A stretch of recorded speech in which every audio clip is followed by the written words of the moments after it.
The polished marble floors of the Thorn Consolidated Tower reflected a world of power and wealth, a silent testament to the man who built it. For 42-year-old Leo Vance, a single father pushing a wide dust mop, they mostly reflected his own exhaustion. Each rhythmic swish across the floor was another second ticked away from his daughter, another moment until he could finally go home. Then he saw them in the glass-walled conference room on the 50th floor. Marcus Thorn, a man whose sneering face graced the cover of every financial magazine, a titan of real estate whose net worth could buy a small country. As Leo buffed a spot near the door, Thorn unrolled a large, aged blueprint across the vast conference table for his investors, revealing the architectural design that had launched his empire. And in that moment, Leo's world stopped. Because in the bottom right corner, in a familiar, bold hand, was a signature he hadn't seen in 10 years. The signature of a ghost. The Thorn Tower wasn't just a building. It was a monument to one man's ambition. Every night, the city's elite moved through its halls, their expensive shoes clicking on floors kept pristine by an invisible army. Leo Vance was part of that army, a ghost in a grey custodian's uniform, trained to be present but unseen, to erase the day's smudges before the next sunrise. His movements were efficient, honed by 2 years of wrestling trash bags and operating industrial floor polishers. Tonight, the executive floor was occupied late by Marcus Thorn himself. He wasn't just rich, he was a force of the city. A man who had reshaped the skyline with his company, Thorn Consolidated, and its revolutionary, cost-saving construction methods.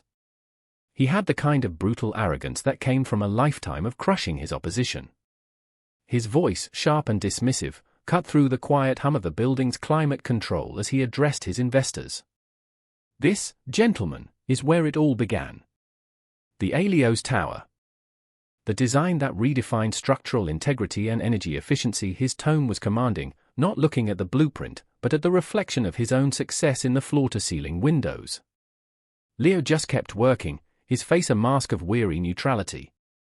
Inside, the familiar burn of resentment churned. He should have been designing buildings like this, not cleaning them. 10 years ago, he'd been at the top of his class at the state's best architecture school. His future was a brilliant, rising skyscraper of its own. Then the phone call came. His wife, gone in a car accident. He was suddenly a single father to a 3-year-old girl, Sarah.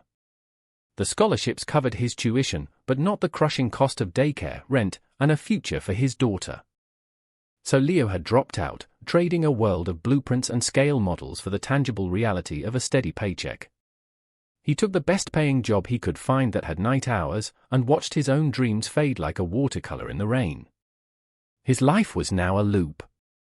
The pre-dawn quiet of his small apartment, making breakfast for Sarah, the long bus ride to her school, the bus ride to work, the exhausting shift, the late-night ride home, and the quiet hours sketching in a notebook, trying to keep the creative fire in his mind from dying out. His father, David Vance, was the gaping hole in his life. He was a visionary architect, a man who saw poetry in load-bearing walls and cityscapes in the clouds. He used to fill sketchpads with designs for self-sustaining buildings and explain the golden ratio to Leo as a bedtime story. 10 years ago, just weeks after Leo's wife died, he had simply vanished.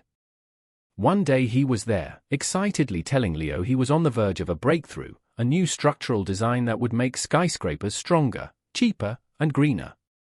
The next, he was gone. The police found his car abandoned at a remote scenic overlook. A note was found, but it was rambling and spoke of professional failure and immense pressure. They ruled it a suicide, his body never recovered.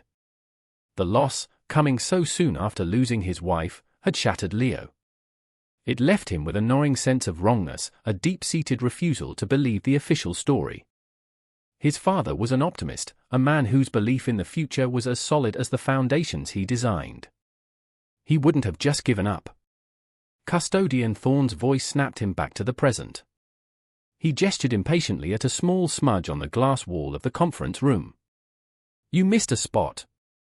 "My apologies," Sir Leo moved forward with his cloth, his hand steady despite the tremor of humiliation inside him. As he wiped the glass, Thorn, in a moment of theatrical pride, directed his investors' attention back to the blueprint. "Gentlemen," he announced, his voice booming with self-importance.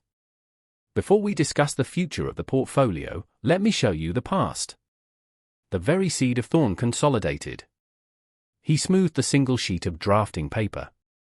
It was yellowed with age, covered in complex calculations and a beautifully intricate architectural drawing. It depicted a skyscraper with a revolutionary internal truss system, elegant and groundbreaking. Leo's breath caught in his throat. It was hauntingly familiar, like a design he had seen 1,000 times across his father's drafting table. Thorn tapped a finger on the page. 20 years ago, a flash of inspiration that became a multi-billion-dollar reality. The original design for the Alios concept. His guests murmured in awe. But Leo wasn't looking at them. His eyes were fixed on the bottom right-hand corner of the page. There, beside a date from 2 decades ago, was a signature, a confident, powerful script. The D a dramatic, angular sweep. The V a sharp, definitive point. Time slowed. The hum of the building faded into a distant roar. The weight of the cleaning cloth in his hand became immense. It was a signature he had seen on every birthday card, every blueprint, every note his father had ever left him. It was the signature of the man who taught him how to draw in perfect perspective. David Vance. The world tilted on its axis. Every doubt, every suspicion he had harbored for a decade coalesced into a single, blinding point of certainty. A cold fury, sharp and pure, sliced through his exhaustion. His voice, when it came out, was not the deferential mumble of a janitor. It was quiet, clear, and carried the weight of 10 years of grief. "Sir," he said, his eyes locked on Thorn's. "That's my dad's signature." Marcus Thorn froze. For a split second, his face was a canvas of raw, unguarded emotion. It wasn't just surprise. It was the primal shock of a ghost stepping out of a grave. The deer in the headlights terror of a man whose carefully constructed reality was cracking beneath his feet. The smug, condescending mask he wore for the world dissolved, revealing something ugly and frightened underneath. The crystal tumbler of scotch halfway to his lips slipped from his grasp. It seemed to hang in the air for an eternity before it struck the edge of the granite table. The sound wasn't a tinkling break, but a sharp, violent explosion. Shards of glass sprayed across the polished stone and the pristine blueprint. Scotch pooled around the base of the broken glass, seeping into the corner of the precious schematic. "What? What did you just say?" Thorn stammered, his voice a hoarse whisper. His eyes, wide and panicked, darted from Leo to the signature on the page, then back again. The 3 investors stared, bewildered, their cigars hovering mid-air. The sudden violence of the dropped glass had shattered the room's atmosphere of power. Leo didn't flinch. The cold certainty that had taken root in his chest held him steady. He pointed a trembling but determined finger at the page. "That signature. Vance. That's David Vance. He was my father." Thorn's shock was rapidly being replaced by a frantic, cornered animal fury. He snatched the blueprint away from the spreading puddle, frantically dabbing at it with a cocktail napkin. "That's preposterous," he boomed, his voice regaining its force, but now edged with a brittle, defensive anger. "Security! Get this delusional man out of here." "I'm not delusional," Leo said, his voice rising to match his, cutting through the murmurs of the investors. "I know his signature. I know his work. That was his design. He called it the Alios Project. He told me all about it." The name hit Thorn like a physical blow. His face went pale, a sickly chalky white beneath his expensive tan. Project Alios. It was a name he hadn't heard spoken aloud in 20 years. A name buried deep in the foundations of his empire. A ghost he thought he had exorcised forever. A burly head of security arrived at the door. "Mr. Thorn, is there a problem?" "This man is harassing me and my guests with outlandish fantasies," Thorn snarled, shoving the blueprint back into its leather tube and snapping it shut. He stood up, towering over Leo, using his physical presence to intimidate him. He's clearly unstable. I want him fired. Now. But Leo wouldn't be silenced. 10 years of unanswered questions, of a grief he was told to accept without proof, were boiling over. "He's lying," he said, his voice ringing with conviction. He looked past Thorne at the stunned faces of his investors. "That technology, the Alios design, it was my father's. He disappeared 10 years ago. This man built his fortune on a stolen idea and a lie." One of the investors, an older man named Peterson, looked at Thorne with a flicker of doubt in his eyes. The CEO's reaction was too extreme, too violent for a simple misunderstanding. It was the reaction of a man with something to hide. "That's enough!" Thorne roared. He grabbed Leo's arm, his fingers digging into his bicep like talons. "Get out! Get out of my sight!" Leo wrenched his arm away, stumbling back. "You can't just make people disappear, Mr. Thorne. The truth doesn't work that way." The head of security, seeing a multi-billion-dollar CEO on the verge of a public meltdown, made his choice.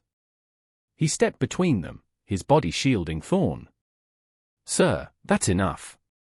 You're fired. Collect your things and leave the premises immediately." The fight drained out of Leo, replaced by a profound, chilling sense of injustice. He had spoken the truth, and in response, the world had closed ranks to protect the powerful man and cast him out. He looked at Marcus Thorne one last time.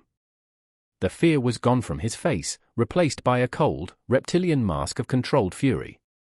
His eyes held a silent, brutal promise: "This is not over. I will destroy you for this." As security walked him towards the service elevator, a path of silence parting before them, he could hear Thorne's voice, artificially smooth now, trying to salvage the evening. "My deepest apologies, gentlemen." A disgruntled employee, utterly mad. "Now, about those fourth-quarter projections." The heavy service door slid shut behind him, cutting off the sound. Leo stood in the sterile hallway, his uniform feeling like a costume he no longer had a right to wear. He was jobless. His rent was due in a week. But amidst the panic and humiliation, a new feeling was taking root. It was a cold, hard resolve. Thorne's reaction hadn't been one of innocence. It had been one of guilt. He wasn't just a thief, he was hiding something much, much darker. He hadn't just stolen his father's work. He knew what happened to him.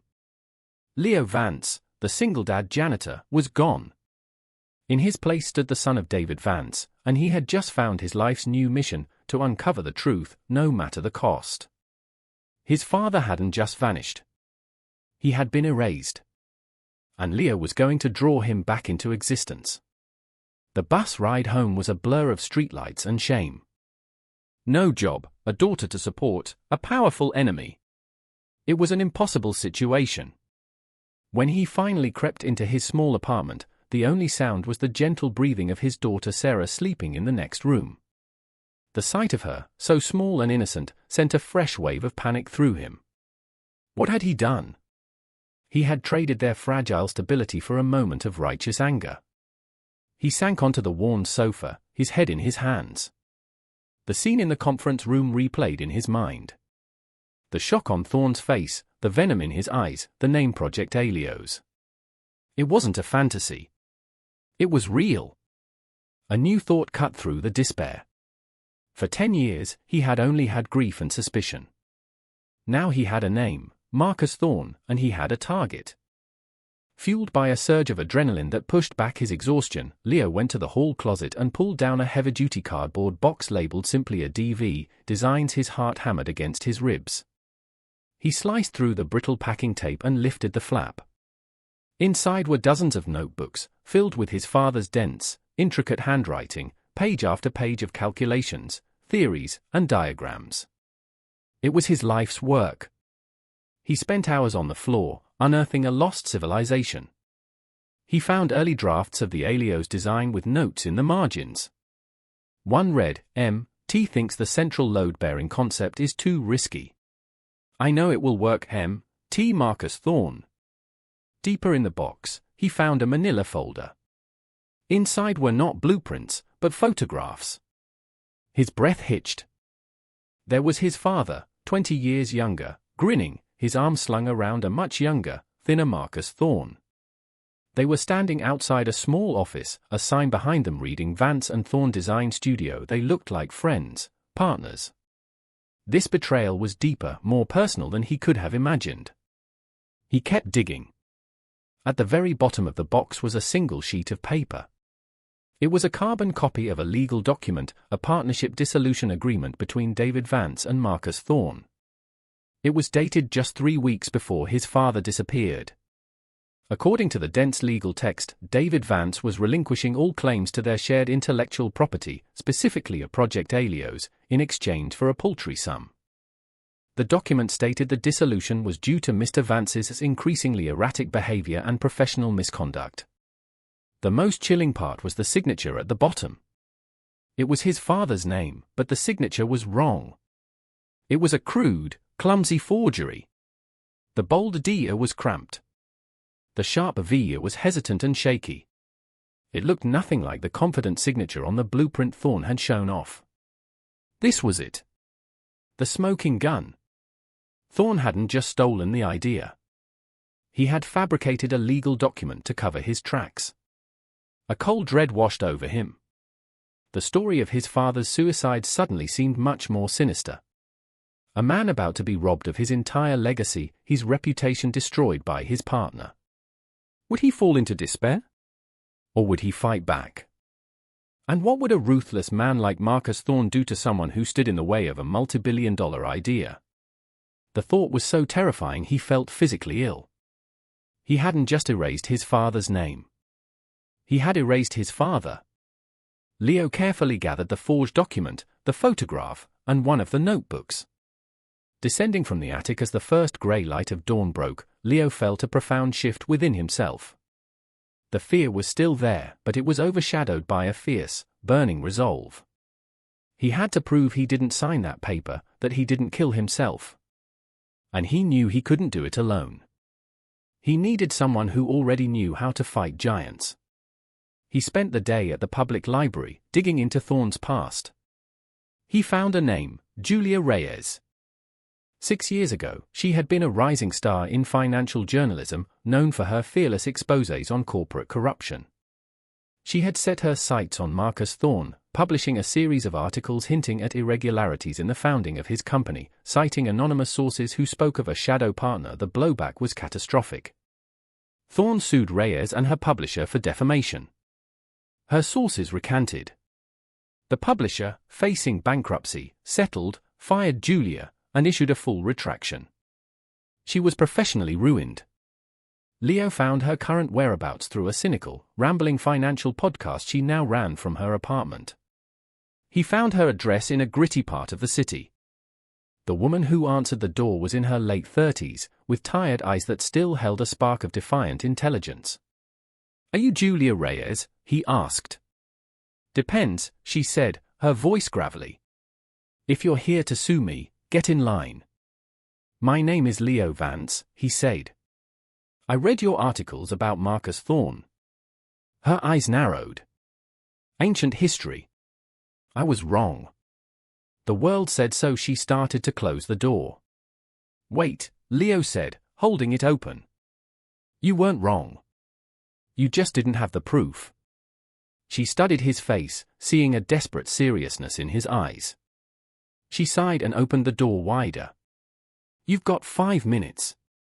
Her apartment was a chaotic mess of books and whiteboards covered in diagrams and notes connected by string. In the center was a massive board dedicated to Marcus Thorne.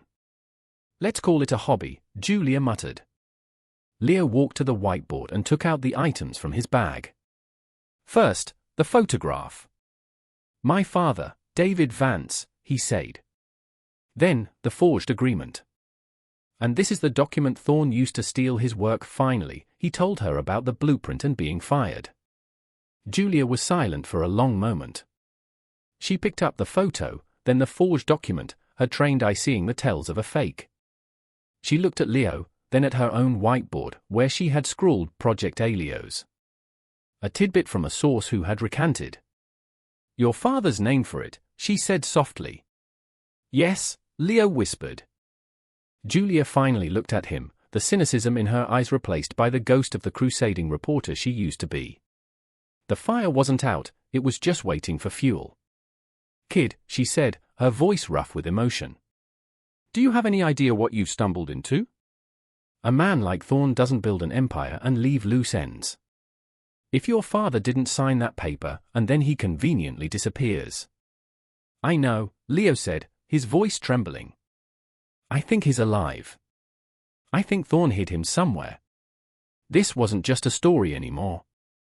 It was a chance at redemption. His own, and David Vance's. "Okay, Leo Vance," she said, a slow, dangerous smile spreading across her face. "You've got my attention. Let's go hunting."